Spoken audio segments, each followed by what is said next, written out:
আলহামদুলিল্লাহি রাব্বিল আলামিন। সমস্ত প্রশংসা আল্লাহ সুবহানাহু ওয়া তাআলা। দুরূদ ও সালাম বর্ষিত হোক নবী মুহাম্মদ রাসূলুল্লাহ সাল্লাল্লাহু আলাইহি সাল্লামের উপরে। জিকিরের অধ্যায় থেকে একটা হাদিস পড়া হচ্ছে। যদি সম্ভব হয় কিছু কথা বলবো ইনশাআল্লাহ তাআলা। মহান ও ক্ষমতাবান আল্লাহ সুবহানাহু ওয়া তাআলা যেহেতু মহান এবং তিনি ক্ষমতাবান, আল্লাহ বলেন, তোমরা আমাকে আনুগত্যের সঙ্গে স্মরণ করো, আমি তোমাদিকে ক্ষমা সহকারে স্মরণ করব।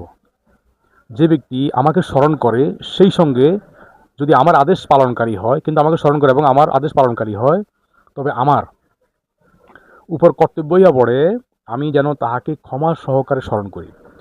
আর যে ব্যক্তি আমাকে স্মরণ করে অথচ সে আমার অবাধ্য, আমার উপর কর্তব্য হইয়া পড়ে যেন আমি তাহাকে ঘৃণার সহিত স্মরণ করি। আর এই হাদিসটা বর্ণনা করছে দাইলামি ইহা আবিহীন দাওয়ারি সূত্রে বর্ণনা করছেন। হাদিসে কুরসি থেকে পড়া হইতেছে, এই হাদিসের উপর কোনো সন্দেহের কোনো অবকাশ নাই। নিঃসন্দেহে কোরআনের পরে যার মূল্যায়ন করা হয় হাদিসে কুরসি। তো এখানে বলা হয়েছে যে ক্ষমতা আল্লাহ বলছেন, তোমরা আমাকে অনুগত্যের সাথে স্মরণ করো। একটা লোক আছে, আল্লাহ সুবহানাহু ওয়া তাআলা যেহেতু বলছে যে তোমরা আমাকে স্মরণ করো, আমি তোমাদেরকে স্মরণ করব। এখন দেখা যায় আমি আল্লাহ সুবহানাহু ওয়া তাআলাকে স্মরণ করলাম কিন্তু আনুগত্যের সাথে না।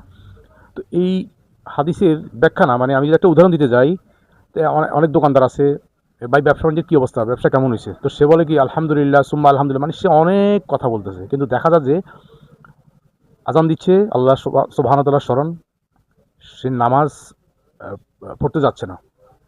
শুধু নামাজ না, আরও যত অবাধ্য আছে সে সেটাও করতেছে, কিন্তু মুখে আল্লাহর নাম, মানে আল্লাহ আমার দিছে, আল্লাহ না দিলে আমার কীভাবে হইতো, এগুলো সব কিছু আল্লাহ দান করছে। এইসব লোকগুলা মুখে আল্লাহ বললেও, আল্লাহকে স্মরণ করলেও, কিন্তু এদের কাজে কর্মে কোনো মিল খুঁজে পাবেন না।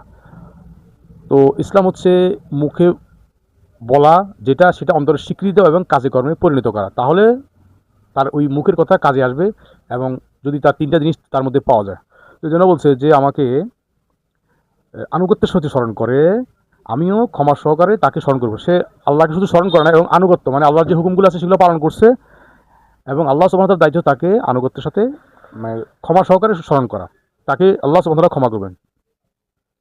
এবং বলেছে যে আমাকে স্মরণ করে অথচ সে আমার অবাধ্য। কিন্তু কিছু লোক আছে স্মরণ করে অবাধ্য, সে মুখে আল্লাহর নাম নিছে কিন্তু তার কাজে কর্মে নাই। এই লোককে আল্লাহ সুবহানাহু ওয়া তাআলা কি বলছে, কর্তব্যের মধ্যে পড়ে আমি যেন তাকে ঘৃণার সহিত স্মরণ করি। তো আল্লাহ সুবহানাহু ওয়া তাআলা আমাদেরকে তাকে স্মরণের সাথে, আনুগত্যের সাথে, এবং তার বাধ্য হওয়ার এবং তার রাসূল সাল্লাল্লাহু আলাইহি সাল্লামের তরিকা অনুযায়ী জীবনযাপন করার তৌফিক দান করুক।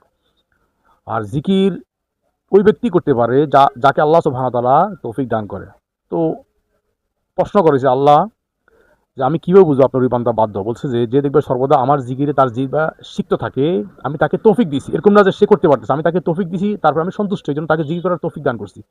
আর আমি যার প্রতি অসন্তুষ্ট হই তাকে আমি জিকির থেকে বিরত রাখি, সে